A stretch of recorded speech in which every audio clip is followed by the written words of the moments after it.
Hello everyone. The topic of this video is public international law. तो what is international law? Introduction के अंदर we will say like that कि जो original name है इसका ये भी रहा है कि लॉ ऑफ नेशंस।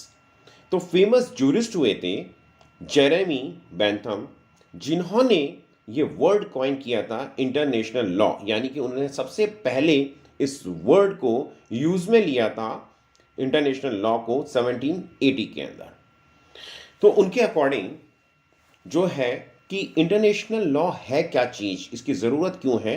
इसकी ज़रूरत इसलिए है क्योंकि हम कहेंगे कि each and every country are totally depend, not totally, each and every country are dependent on each other for their needs. जो अपनी नीड्स हैं उनके लिए एक दूसरे पे डिपेंडेंट हैं। किसी को किसी से कुछ चाहिए, यानी कहीं एक पर्टिकुलर कंट्री के अंदर एक प्रोडक्शन हो रहा है दूसरी में नहीं हो रहा तो वो उससे लेगा, और अगर उसमें हो रहा है तो वो उसको कुछ और जो भी उसमें प्रोडक्शन हो रहा है वो उसको देगा। तो रिलेशनशिप की ज़रूरत इसलिए पड़ती है क्योंकि हम जो कंट्रीज़ हैं, यानी जो कंट्रीज़ डिफरेंट डिफरेंट कंट्रीज़ हैं, वो अपने अपनी नीड्स के लिए डिफरेंट डिफरेंट कंट्रीज़ पे कुछ हद तक या बहुत हद तक या जैसा भी कहेंगे वो एक दूसरे पे डिपेंडेंट हो सकती है या है। तो हम एक्सपोर्ट इंपोर्ट करते हैं, जैसे export import is done due to international relationship, क्योंकि दो कंट्रीज के बीच में अच्छे रिलेशन हैं, ये रिलेशनशिप बने हुए हैं, तभी तो वो एक्सपोर्ट इंपोर्ट कर पाएंगे। यानी हमारी जो नीड की सामग्री है, सामान है, उसको एक्सपोर्ट इंपोर्ट क्यों करेंगे? क्योंकि अगर दो कंट्रीज के बीच में इंटरनेट अच्छे अगर रिलेशनशिप बने हुए हैं। फिर नेक्स्ट आता है क्यों हमको, जो अगर सपोज करो एक्सपोर्ट इंपोर्ट हो रहा है या सामान का आदान प्रदान हो रहा है, तो हो सकता है किसी रूप में कहीं पे डिस्प्यूट भी हो जाए, तो डिस्प्यूट को रेगुलेट करने के लिए भी इंटरनेशनल लॉ बनता है।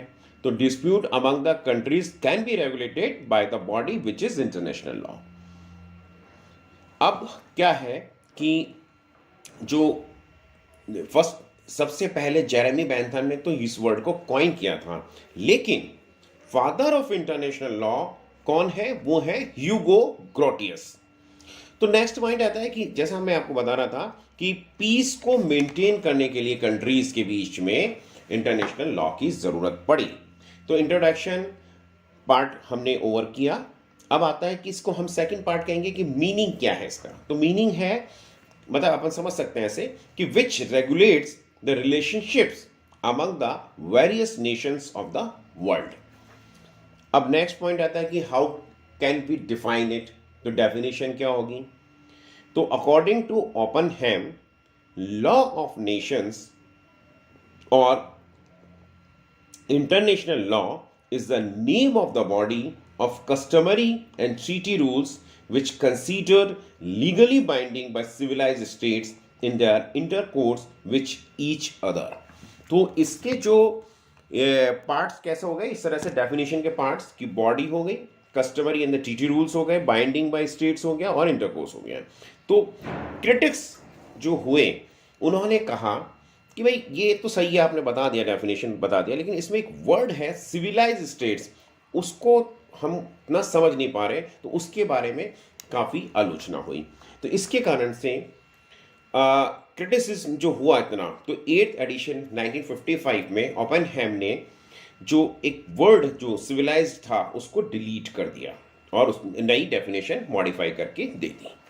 अब क्या हुआ, 9th एडिशन जो 1992 में आया, उसमें रॉबर्ट जेनिंग्स और सर आर्थर वॉट ने नई जो डेफिनेशन दी मॉडिफाई करके, उन्होंने कहा कि international law is the body of the rules which are legally binding on states in their intercourse with each other, and these rules are primarily those which govern the relations of a state, but states are not the only subjects of the international law, international organization, and to some extent also individuals may be subject of the rights conferred and duties imposed by the international law। कुछ और scholars ने भी definition दी है, जैसे कि Charles G Fenwick, J L Brierly, Hall, Stark, So thank you very much for watching our video. Please